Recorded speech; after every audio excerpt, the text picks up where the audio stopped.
والآن إلى المحاضرة الحالية والتي هي بعنوان إعادة تعريف ريادة الأعمال نموذج جديد لمستقبل مستدام مستر دونيل لوجيسون. Please welcome. He's an innovation strategist.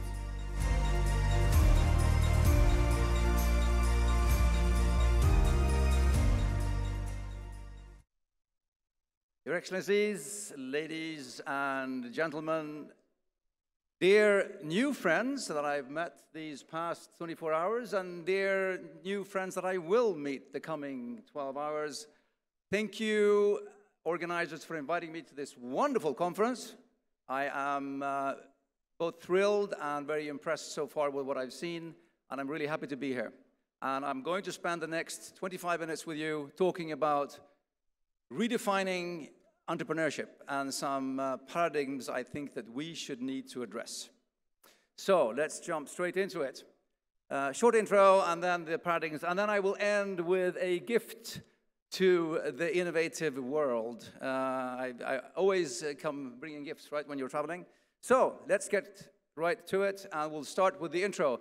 Very short then. I come wearing two hats. One is as an innovation strategist at the biggest tech university in Stockholm, Sweden, the Royal Institute of Technology, KTH, which is in Stockholm, where I have helped co-create and build the innovation office for the last 14 years.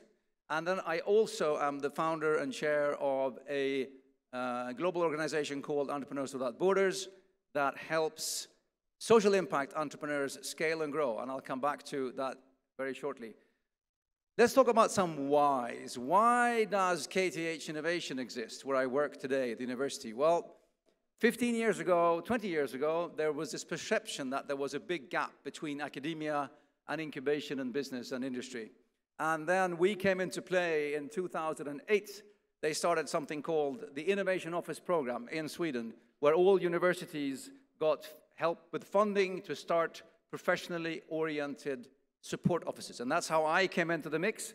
I have a background as an entrepreneur myself the past 25 years. So I've helped build the Innovation Office at the university, which today is ranked as one of the best in the world. So I'm very, very proud of that. That's the KTH part. And why does Entrepreneurs Without Borders exist? Well, in our opinion, the world has never seen a bigger need for job creation. And especially pre-pandemic, it was bad enough, but post-pandemic, we're seeing a lot of new jobs that are needed to be created.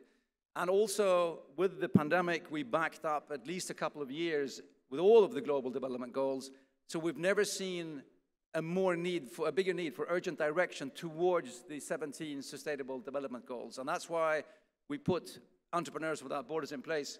And what we are entrepreneurs helping entrepreneurs create jobs and prosperity. And if you remember Jimmy Pham here, a fantastic entrepreneur from Southeast Asia, talking about how he'd spent the last decade building an organization. Those are the kinds of organizations we work with to help them scale and grow across into new countries.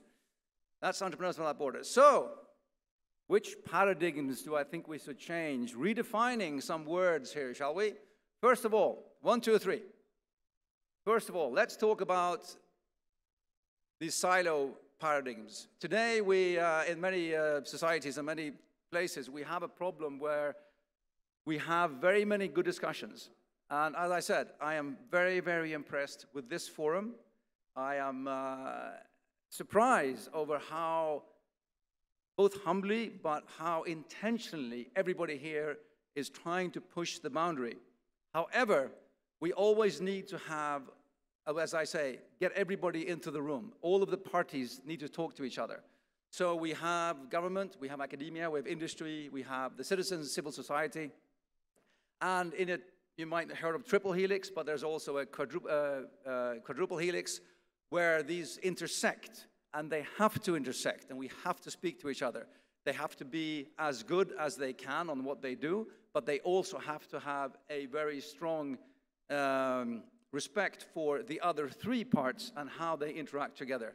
So that's what we need to do. We need to build collaborative paradigms to get everybody into the room. And put it simply, just get all the people in the room at the same time talking about important questions. That's super, super important. That's number one. That's something that we really need to address when it comes to working with social innovation, any innovation, or anything societal that needs to be fixed. Second, we need to move from a traditional tech-driven paradigm. This is also, if there's any engineers in the room, I'm an engineer myself, so no offense to any engineers, we have a tendency of coming up with technology ideas, right? So, hey, I have an idea. That, of course, turns into an invention. Then you think you're finished, and you phone your mother and say, hey, Mom, I'm finished. I invented a thing. And she goes, no, honey, you're not finished.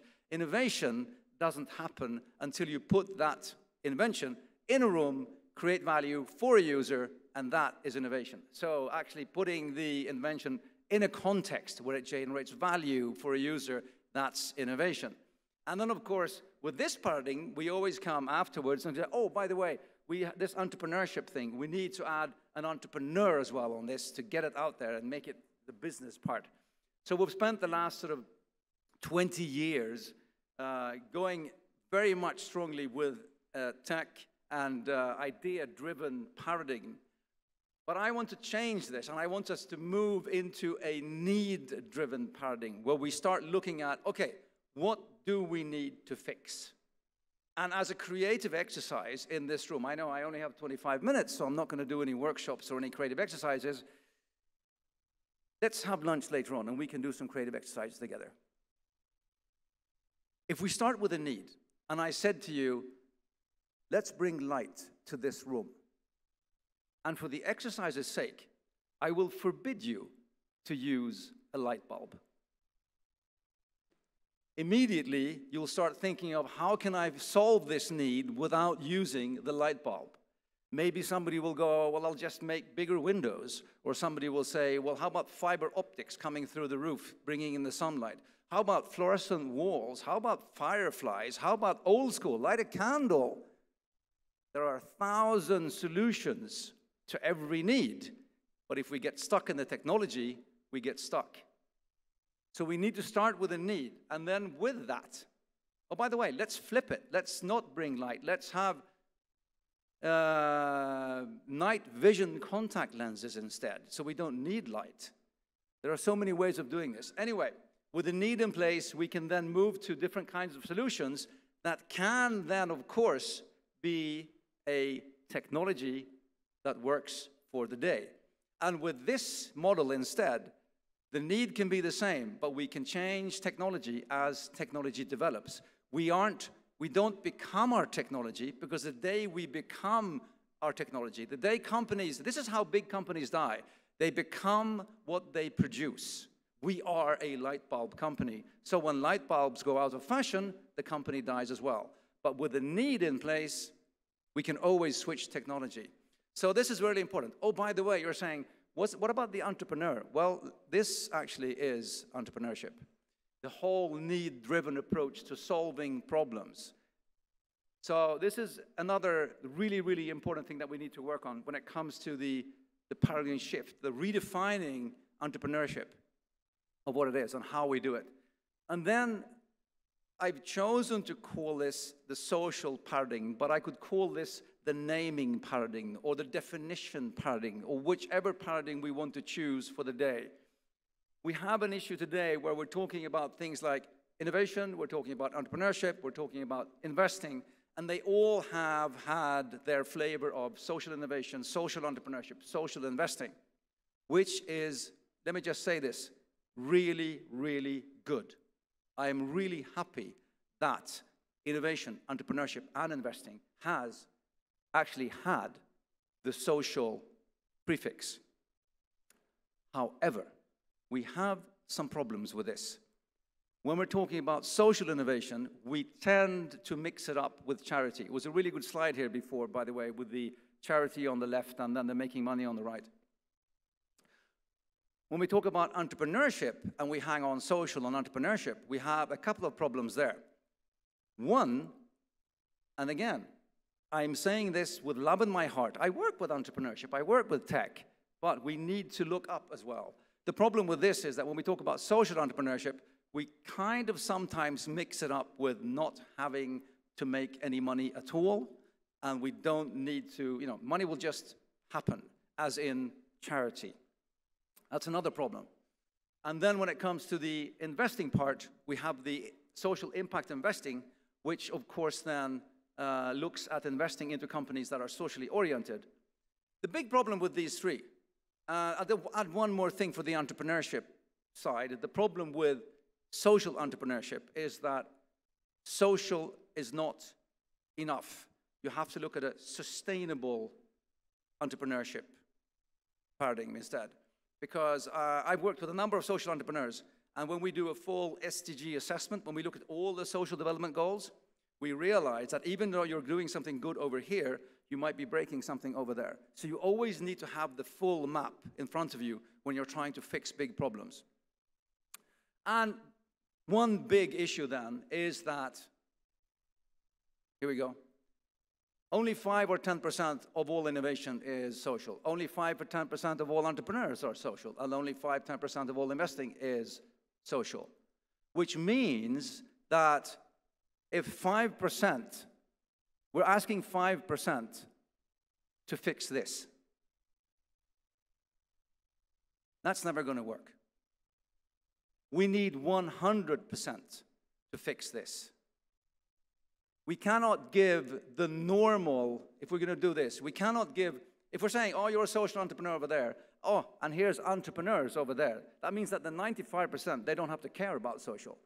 Oh, I'm an impact investor over here. That means that the normal investors, they don't have to care about doing good with their money. And the same thing if we're doing social innovation over here, then normal innovation, if we call it normal innovation or other innovation, doesn't have to care. That is completely out the window from today. All innovation and all entrepreneurship needs to be sustainable, equal, and socially responsible, period, 100%. So we need to shift the paradigm. We need to shift our thinking in widening our concepts of how we approach these subjects. If we're going to fix really, really big things together, if we're going to solve the really, really big problems together, we need to look at the full map. So then maybe people also in the audience or out there are saying, yeah, but I'm just an entrepreneur. I just want to, run a big, good business, and I want to just innovate and create stuff. Do I always have to pick one of the 17 SDGs to solve? Do I always have to go and look for the 169 sub-goals to find something to fix? No, you don't. But the important thing is, even if you're not actively trying to fix one of the goals, you have to make very, very sure that you're not breaking any of the other goals. So in a sense of always leave it better than you found it, at least don't break stuff. That's my key message. But in short, we have to move through these three paradigms. We have to, one, get into a collaborative paradigm where we work more together. We have to get triple helix and quadruple helix together. We have to move from a tech-driven paradigm when we invent things that then, when we invent things, the pictures of the light bulbs, so many times I meet people who are running around with solutions looking for problems. Hey, I have a technology. Where can I apply this to fix something? We need to shift that. Need-driven. And then, of course, the sustainability paradigm, the most important part. All innovation and entrepreneurship should be sustainable. So, a gift to the world. As I said, I work at a big tech university. I've helped build an innovation office there. And for the past 15 years, we've been developing a number of tools. Just to give you an example of what we do today, here's just some very brief numbers of today's numbers from the university. We work with about 400 new projects per year. We've had 300 plus spin-offs so far. 50-50 of the ideas are from research, and 50% are from student bodies. So everybody at anybody at the university can come to us and get free support, no strings attached, no cost, no equity. It's everything for free. And we help them through the process. Today we have 36% female founders in our process. Half of all of the projects we're working with are considered to be deep tech.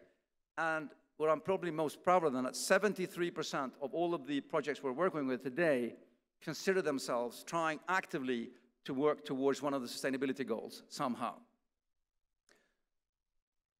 Having run this for so many years now, we have built a number of tools and a very extensive framework that is now also being spread because we opened it up under a Creative Commons license a couple of years ago. So I wanted to just encourage you to have a look as well. It's called the KTH Innovation Readiness Level Model. It's loosely based on something called the TRL, the Technology Readiness Level Model. But it's a framework to help guide, measure, plan, follow up innovation and ideas in early stage. So if you're a team, if you're a university, if you're a company, if you're an incubator, if you're an investor, I will encourage you to have a look at this framework to help you guide yourself and your teams through your innovative endeavors. And it also, now it's spreading. We have over 1,000 users all over the world, universities, incubators, companies using this, and it is actually creating a global language of early innovation support. And it can be applied for any kind of idea, be it social or whatever idea you want to call it. Any idea can pass through this. It's 6 different dimensions. All of them are 1 to 9. It's based on, as I said, a technology thing, but we've made it into these 6 dimensions. So the first stage is I have an idea. The 9th stage is the idea is implemented and actually fully working. That's one of the 9 stages, and with definitions, of course. This is free for all, kthinnovationreadinesslevel.com. Go there, download, have a go, have a try. And that's our gift to the world here now. We're giving it away for free so we can all, together, we can innovate better. Ending off, some final words then here. I'm finishing off my presentation. I just wanted to say that, as you know, for entrepreneurship, you have to have passion. You have to be insanely passionate of what you are trying to fix. And that is why need-driven innovation and need-driven entrepreneurship is so much powerful when people are actually trying to fix things. Because, as you know, well, I know because I'm half Greek. I'm a direct descendant of Mr. Sisyphus himself. I wake up every morning and I look for the hill and I go, where's the stone? Let's start pushing. I mean, this is the life of an entrepreneur. So we are going to need a lot of that because this is what the day looks like. And even though I do feel an incredible positive force here in the room in these days, we have a long uphill, but we're going to do it together. I promise you that. We're going to do it together. And anything I can do, I will help with. I'll help anybody do anything. Final words, and please excuse my use of crude language. Don't be yeah, you get it. I didn't have to spell it out. Most people can understand what I'm trying to say. Don't be that. Don't be that guy at work. Be a nice person. Don't park like that. Don't take up more space than you need in the subway. Just be a better person, right? Pay it forward. Open every meeting with, hey, how can I help you today? And if we all together meet each other by saying, how can I help you today? We'll have an upward spiral of positive power. And we'll fix this together. Reach out to me. I'm super accessible. Get in touch with me on LinkedIn. There's my LinkedIn code there as well. Perfect. And whatever I can do, if I can, I will. Ladies and gentlemen, thank you very much.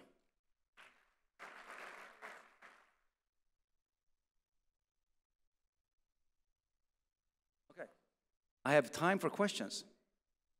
Any questions? There's, Mr. waving over there. Do we have a microphone for Mr. I don't know your name yet. I'm sorry. I will tonight. Assalamu alaikum wa rahmatullah. My name is Mansour. I'm an IT developer. And as you know, today we're talking about social innovation and sustainability. I propose a solution, gift for you and for everybody. I'll try to make it very short. When you say sustainability, you're talking about economy. You're talking about three sectors: government, private, and non-profit. Government, you have no control on it. Private, they want too much money. Sustainability, they want money. And that's for non-profit. That's where you're going to hit. So if you get the non-profit sector and you made infrastructure for them to take all your innovations and let them grow, then you will be there. I spent the last 10 years working on that. And I have a solution. I have the pre-model, I have the beta version. And I will be very happy to show it to you later on. Just let's go on and let's see the big rock, as you said. And thank you very much, sir. Thank you. Bravo. Thank you. And Mr. there, yes, sir? Assalamu alaikum. Thank you for your impressive presentation. What attracts me, your innovation readiness level. And you put 6 things. So I come back for the invention and the knowledge economy. When there is a technology or advanced technology, there is a technology readiness level, the TRL, which is 9 levels. And out of 2 million inventions in the world, maybe just 5% is commercialized based on the technology readiness level, what the people do for that. A lot of them, they are hesitant to finance the levels after level 3 because of 2 things: the uncertainty, how much money will be spent, and how much time it will cost. So with your innovation readiness level, which is innovation economy, not knowledge economy, and you are saying 6 from your experience, what do you think about the levels can be passed within time and cost effectiveness? Thank you. I didn't get the question. There was an actual question there as well. Okay, as I said, with the invention, when you have patent, there are 9 levels. And after the level 3, it doesn't matter you have invention. The importance is the commercializing of your invention. Yes. And now, the innovation, you create a new model with 6 levels. You call it innovation readiness level. So in these levels, is there constraints unknown with the time and the money that will be spent in order to be commercialized? Thank you. Not quite sure, but with the researchers I work with at the university, they are all almost tech-driven. They have all come up with some kind of research results that spins out of that. And our job with them is to, when we work through the model, is to flip them from, look what I have invented, to who is going to use this and who's going to pay for it and how can we commercialize that. That's the work I do at the university on a daily basis. So we spend a lot of time working with everything from patents to commercialization. No, I mean, the patent is clear. You get the patent, then you have to commercialize it. You have to go to the TRL. Yeah. This model of TRL is created by NASA since 1976. In the world, it's money and time for a package of inventions. If one is commercialized, it will cover the cost of others. But now you are coming with a new model with innovation, not invention. Yeah. And this is, you call it innovation readiness level. So there is a constraints on time and cost? That's my specific question. Okay. Thank you. No, we don't have any constraints on time and cost through this model. I mean, we work with people for 7 years I work with researchers for 5, 6, 7 years in this. It can go on for as long as they need help. We can speak more at lunch. Thank you much. Thank you very much, everyone, and reach me again out at lunch. Thank